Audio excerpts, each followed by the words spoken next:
Do you want to erase unwanted objects like they were never there? Here's how to use the 2025 Photoshop removal tool for clean, seamless edits. So first thing you want to do is select your file, open an image in Photoshop. You want to select Remove Tool from the Tools panel, and in the Options bar, set the brush size slightly larger than the area you want to remove, so you can cover it in a single stroke. And pro tip, you can uncheck the Remove after each stroke to make multiple brush strokes up before applying the fill. When this option is unchecked, select the Apply to Current Strokes after each stroke to generate the fill. Then you want to draw a loop or brush over any area you want to remove.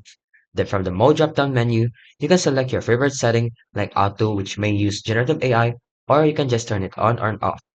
And take note, to make non-destructive edits, you can work on a duplicate or blank layer, enable sample all layers in the options bar, and remove tool adds the filled pixel to the selection or the current selected layer.